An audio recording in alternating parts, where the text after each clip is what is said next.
जय हिंद बच्चों, कैसे हैं आप सब। आई होप आप सब बहुत अच्छे से होंगे। तो चलिए हम पढ़ रहे थे मॉडल सेट आज, जो कि है मॉडल सेट डेट 3 क्लास 12 का, जिसमें हमें क्या करना है, शॉर्ट क्वेश्चन है 2 मार्क्स के लिए। आज हम पढ़ेंगे कि 2 मार्क्स के टोटल कितना क्वेश्चन आता है। क्योंकि हम सीबीएसई बोर्ड के माध्यम से बना रहे हैं, इसीलिए सीबीएसई बोर्ड में 2 मार्क्स का टोटल क्वेश्चन आता है 5। ठीक है, यानी 5 इंटू 2 यानी 10 मार्क्स। यानी टोटल 10 मार्क्स का क्वेश्चन रहेगा किसमें, सीबीएसई बोर्ड के लिए। ठीक है, तो चलिए स्टार्ट करते हैं पहली क्वेश्चन से। पहला क्वेश्चन ध्यान से सुनिएगा। बोल रहा है if r is equal to a dot A Q such that a is a prime number less than 5। r एक रिलेशन दिया है, रिलेशन r है। क्वेश्चन नंबर फर्स्ट ने 20 क्वेश्चन हुआ था, उसमें 20 ऑब्जेक्टिव रहेगा, उसके बाद 21। बोल रहा है कि r एक रिलेशन है कोई, वो क्या है, ए से ए क्यू, ए से क्या है, ए क्यू का रिलेशन है, such that A is a क्या, प्राइम नंबर, प्राइम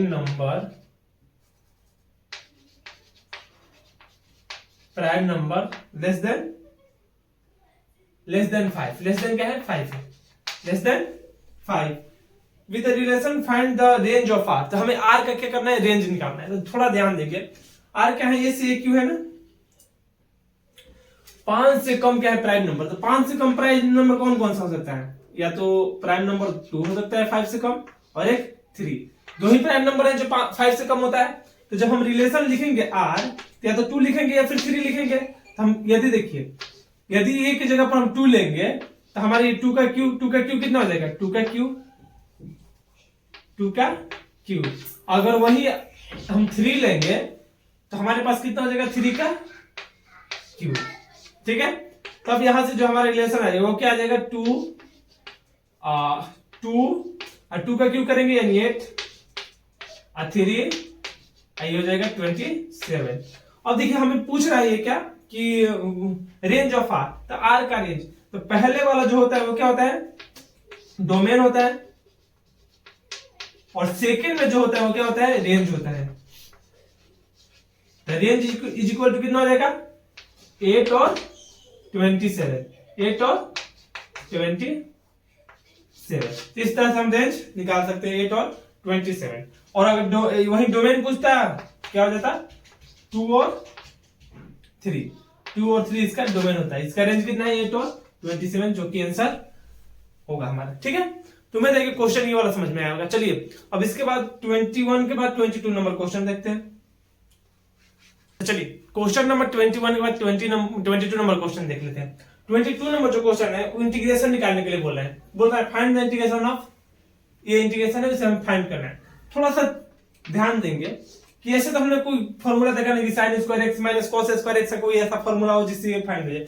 लेकिन अगर ये माइनस को हम अलग अलग डिवाइड करते हैं, देख रहे हैं कि एक साइन से एक साइन कटेगा, इधर से कुछ हो सकता है, तो वही करते हैं। तो पहले हम क्या करेंगे, sin x स्क्वायर बटा sin x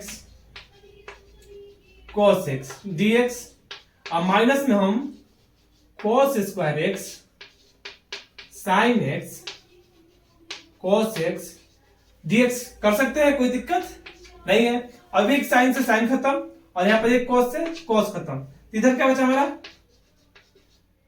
साइन बटा cos tan x dx, और इधर cos बटा साइन क्या होता है, cot x और dx। ठीक है,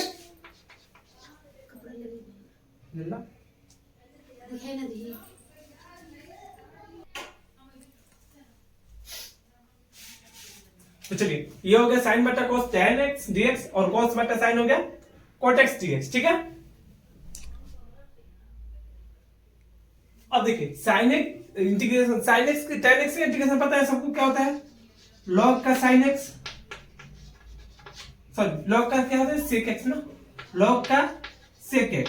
अब माइनस cot x का इंटीग्रेशन क्या होता है, log का sin x, और ये हो जाएगा क्या, dx। या फिर इसे हम ऐसे भी लिख सकते हैं, log sec x upon sin x, plus का log c या फिर केवल सी भी लिख सकते हैं, dx को dx शॉर्ट लिखे ना, तो log sec x upon sin x ऐसे भी करके हम लिख सकते हैं, ठीक है। ठीक, अब चलिए ये तो हो गया हमारा, माइनस में रहता है तो डिवाइड हो जाता है, सिंपल बात है। ये तो हो गया हमारा एक क्वेश्चन 22 में। 22 में एक और क्वेश्चन दिया है कुछ इसी टाइप के, थोड़ा सा ध्यान देंगे वो क्या है। 22 में एक और क्वेश्चन और में दिया है क्वेश्चन 22 का और कहां गया, एक और question sin square x minus cos square x, sin square x, यहां पर sin स्क्वायर x कर दिया और cos स्क्वायर x कर दिया। 22 के और में एक क्वेश्चन दिया है, ठीक है। ये कैसे बनेगा, ये थोड़ा सा क्वेश्चन में चेंज किया, क्या गया, sin स्क्वायर x कर दिया, cos स्क्वायर x कर दिया dx, ठीक है। तब ये कैसे बनेगा, तो इसे करेंगे आराम से, सिंपल से। ये हो जाएगा हमारा sin square x upon sin square x, ये तो मेरे ख्याल से उससे ज्यादा सिंपल हो गया dx, और minus of cos square x upon cos square x sin square x, इधर भी cos स्क्वायर x होगा ना, ये तो नीचे दोनों में रहेगा, और फिर उसके बाद ये dx, तो sin स्क्वायर x से sin स्क्वायर x खत्म, cos स्क्वायर x से cos स्क्वायर x खत्म, तो ये हो गया कितना, sec स्क्वायर x dx, और माइनस का ये हो जाएगा कितना, sin स्क्वायर x dx, ठीक है। साइन को सॉरी कोसेक हो जाएगा ना, cosec square x dx, cosec square x dx, क्योंकि नीचे है ना, ऊपर जाएगा तो क्या हो जाएगा, कोसेक स्क्वायर, तो sec स्क्वायर x का क्या होता है, tan x, और कोसेक स्क्वायर x का क्या होता है, माइनस का cot x, तो प्लस का cot x और dx की जगह पर c, इस तरह से tan x प्लस का tan x प्लस का cot x प्लस का c, इस तरह से ये क्वेश्चन नंबर क्या हो गया, 22 बन गया। 22 में दो क्वेश्चन बन गया, एक तो पहला जो ओरिजिनल क्वेश्चन था, फिर उसके बाद उसके अगर वो नहीं बन रहा तो उसके जैसा ही एक और क्वेश्चन दिया हुआ था, ठीक है। तो ऐसा आपको एग्जाम में भी ऐसा क्वेश्चन मिलेगा। तो ये होगा 22 नंबर क्वेश्चन। अब 22 के बाद 23 नंबर क्वेश्चन देखते हैं। चलिए क्वेश्चन नंबर 22 के बाद 23 नंबर क्वेश्चन देखते हैं, ठीक है। ध्यान से सुनिएगा, क्वेश्चन क्या बोल रहा है, find the position vector of a point which divided the joining of point with position vector A. एक पोजीशन वेक्टर दिया हुआ है कितना, ठीक, और एक और वेक्टर पोजीशन वेक्टर दिया है कितना, 2 वेक्टर ए प्लस का बी, एक माइनस का भी है एक प्लस का भी है, ठीक है। पोजीशन वेक्टर दिया हुआ है, फिर बोल रहा है join the point position vector इतना इतना ज्वाइन करना है, एक्सटर्नली इज रेशियो 2:1। ये क्या कर रहा है, एक और वेक्टर है, मान ली कि ये क्या है, कोई वेक्टर ए है और ये कोई वेक्टर क्या है, बी है, ठीक है। एक और वेक्टर है मान लो सी, जो क्या कर रहा है, दोनों को 2:1 में एक्सटर्नली डिवाइडेड कर रहा है। देखिए ये जो 2:1 है, इसमें क्या कर रहा है, ये एक्सटर्नली डिविजुअल कर रहा है। तो एक्सटर्नली के लिए हमें फॉर्मूला पता है कि एक्सटर्नली जब भी डिविजुअल करता है, तो मान लीजिए वेक्टर सी हमें क्या करना है, फाइंड करना है। तो वेक्टर सी इक्वल टू क्या होगा, पहले तो 2 इंटू पास वाला एक्सटर्नली क्या होता है, ऐसे होता है, यहां पर वेक्टर ए है मान लीजिए, और ये क्या है, वेक्टर बी, और इसे क्या कर रहा है, एक्सटर्नली कहीं पर वेक्टर सी पर डिवाइड कर रहा है, ठीक है। अब देखिए यहां से पहला लेंगे हम, ये मान लीजिए कितना है 2, और यहां से लेंगे तो कितना है ये 1, ठीक है। ए से सी की दूरी कितना 2, और ए से बी से सी की दूरी कितना 1। तो हम पहले क्या करते हैं, ए इंटू 2 ना, ये ए इंटू नहीं, ए इंटू क्या होता है, ए इंटू 1 यानी पहले वाले के साथ, यानी कितना, और 2a यानी इसके साथ दूसरा, sorry 2 into 2 vector A plus vector B, ये मिटा रहा हूं, ये समझाने के लिए था। 2 इंटू इसके साथ ये, अब माइनस में इंटरनली होता है तो प्लस में होता है, एक्सटर्नली होता है तो माइनस में, तो माइनस में 1, और 1 इंटू क्या, vector A minus 2 vector B. आगे चलेंगे तो 4 वेक्टर ए प्लस का 2 वेक्टर बी, माइनस का ये हो गया वेक्टर ए प्लस का 2b। अब यहां से देखेंगे 4 वेक्टर ए और वेक्टर ए, 3 वेक्टर ए और प्लस का कितना 4 वेक्टर बी। ये हो गया हमारा वेक्टर सी, जो हमें क्या करना था, ज्ञात करना था, वेक्टर सी, ठीक है। वेक्टर सी ज्ञात करना था ना, vector C, find the vector other vector, यानी 3 वेक्टर है और 4 वेक्टर। तो इस तरह से ये हमारा आंसर हो गया, ठीक है। जिस वेक्टर सी हमें क्या करना था, ज्ञात कर रहे थे। दो पॉइंट एक दूसरे को एक्सटर्नली काट रहे थे, यानी एक ए वेक्टर था, एक बी वेक्टर था, और एक वेक्टर कितना था, सी वेक्टर। यहां से ये इसकी डिस्टेंस है 2 मीटर, और यहां से जो है इसकी डिस्टेंस है कितना, 1 मीटर। एक्सटर्नली काट रहा है ना, इंटरनली काटता तो यहां पर काटता। तो ये 2 और 1 था, पहले से क्या 1 से इसे, फिर उसके बाद 2 से ये बी को मल्टीप्लाई करके लिखते हैं। एक्सटर्नल फार्मूला जो पढ़ाए होंगे तो उसमें पता चला होगा, ठीक है। तो इस तरह से ये क्वेश्चन नंबर 23 काफी आसान था, जो कि बन गया। अब चलिए क्वेश्चन नंबर 23 के बाद 24 नंबर, चलिए क्वेश्चन नंबर 23 के बाद 24 नंबर क्वेश्चन देखते हैं। ध्यान से सुनिएगा, बहुत ही अच्छा क्वेश्चन है और हमेशा रिपीट करते हैं ये question. If a line makes angle 90 degree 135 degree and 45 degree, एक एंगल है वो क्या कर रहा है, 90 डिग्री का एंगल बना रहा है, 135 डिग्री और किसका 45 डिग्री एंगल बना रहा है with the axis X Y और जेड। अच्छा ठीक है, यहां से देखिए, अब एक्स वाई जेड भी बोल दिया है। एक्स वाई और जेड से क्या बना रहा है, एक 45 डिग्री के एक्स मान लो रिस्पेक्टिवली अगर देगा तो 90 डिग्री, 135 डिग्री, और ये कितना जेड के साथ 45 डिग्री, ठीक है। एक्स वाई जेड एक्सिस से क्या कर रहा है, एंगल बना रहा है, ठीक।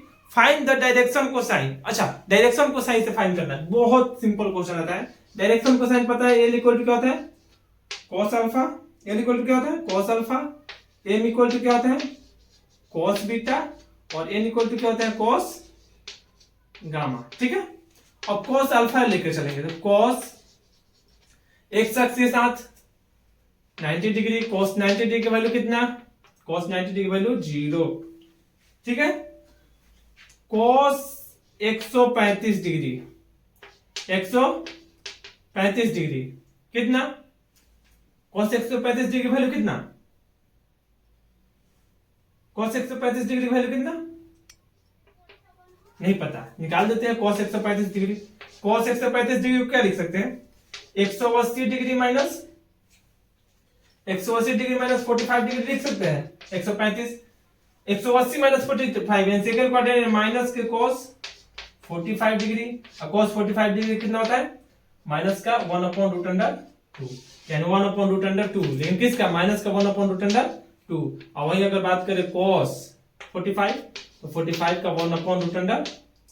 तो इस तरह से हम निकाल भी सकते हैं। इस तरह का एंगल फार्मूला भी अगर देकर पूछता है ना तो ऑब्जेक्टिव में ऐसा भी क्वेश्चन दे सकते हैं। ये जो क्वेश्चन मैंने बनाया ना अभी, उस टाइप का भी क्वेश्चन। तो यहां से हमने निकाल दिया इसके क्या डायरेक्शन को सही, एल एम और एन का वैल्यू, जो क्या है हमारे 0 -1/2 और 1/2, ठीक है। ये काफी सिंपल क्वेश्चन था जो कि बन चुका है। ये क्वेश्चन नंबर 24 हो गया। 24 के बाद 25 नंबर क्वेश्चन देखते हैं, और 24 नंबर क्वेश्चन के बाद क्वेश्चन नंबर 25 देखते हैं, जो कि 2 मार्क्स के क्वेश्चन के लिए लास्ट क्वेश्चन होता है, ठीक है। 25, ठीक है। तो 25 नंबर जो क्वेश्चन है वो बोल रहा है इफ पी नॉट मतलब प्रोबेबिलिटी ऑफ नॉट ए, यानी ए ना होने की प्रोबेबिलिटी दिया हुआ है कितना, 0.7, ठीक है। प्रोबेबिलिटी ऑफ पी यानी बी होने की प्रोबेबिलिटी कितना दिया है, 0.7, ठीक है, कोई बात नहीं।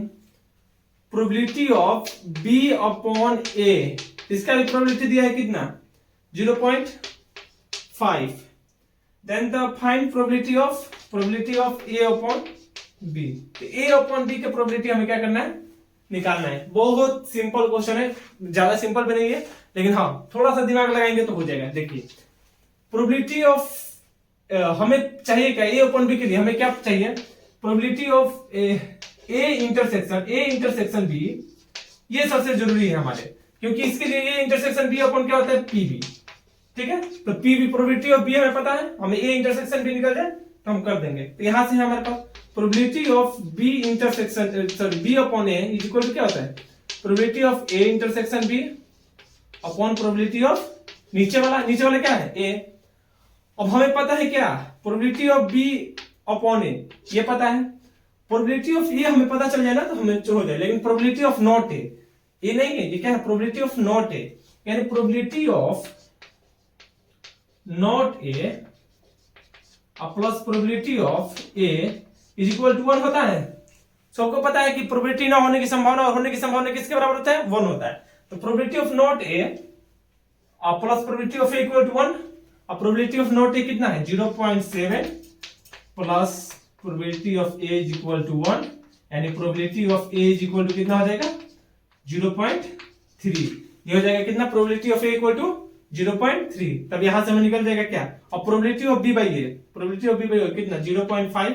यही कंफ्यूजन होगा कि ये कहां से आएगा, ठीक है। तो ये भी याद रखना, प्रोबेबिलिटी ऑफ बी अपॉन 5 कितना 0.5, probability of A intersection B, A intersection B निकालना है, probability of A intersection B निकालना है, और प्रोबेबिलिटी ऑफ ए कितना 0.3।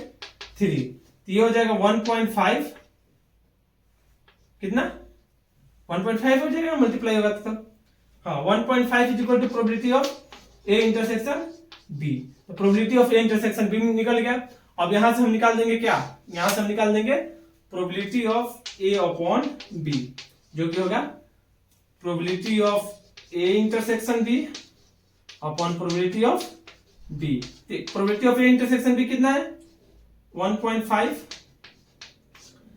ठीक। अब प्रोबेबिलिटी ऑफ बी कितना है,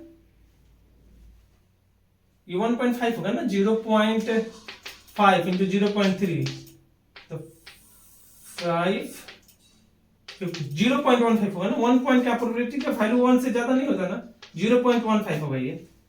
अब 0.15 अपॉन प्रोबेबिलिटी ऑफ बी कितना है, प्रोबेबिलिटी ऑफ बी कहाँ गया ये वाला, यानी 0.7, ये हो जाएगा 0.15 अपॉन 0.7। अब इसे हम क्या कर सकते हैं, निकालेंगे, इसे निकालिएगा तो आ जाएगा कितना 0.2 अंक बांध देगा ना, ये 70 हो जाएगा। तो यहां पर ये हो जाएगा 3/14, इसे निकालिएगा 3/14 आ जाएगा, जो कि हमारा होगा आंसर। तो इस तरह से 2 नंबर का जितना भी क्वेश्चन है बहुत अच्छे तरीके से मैंने बताया, उम्मीद है कि आपको भी समझ में आएगा। अगर कोई भी डाउट हो 2 नंबर का क्वेश्चन में अभी तो ये पहला सेट है, इसके बाद 3 नंबर का बनाएंगे, फिर उसके बाद 5 नंबर का भी बनाएंगे, ठीक है। तो अगर कोई भी डाउट हो तो प्लीज कमेंट कर सकते हैं, या फिर व्हाट्सएप ग्रुप रहता है, नंबर रहता है, वहां पर मैसेज कीजिए। कोई भी क्वेश्चन कैसे भी एग्जाम के प्रति अगर आपको क्वेश्चन हो तो हम वहां पर सॉल्व करके आपको भेज देंगे, ठीक है। चलिए मिलते हैं अगले वीडियो में, तब तक के लिए वीडियो अच्छा लगा हो तो अपने दोस्तों के पास शेयर जरूर करें, और चैनल पर नए हो तो सब्सक्राइब करना बिल्कुल ना भूलें। मिलते हैं अगले वीडियो में, तब तक के लिए जय हिंद।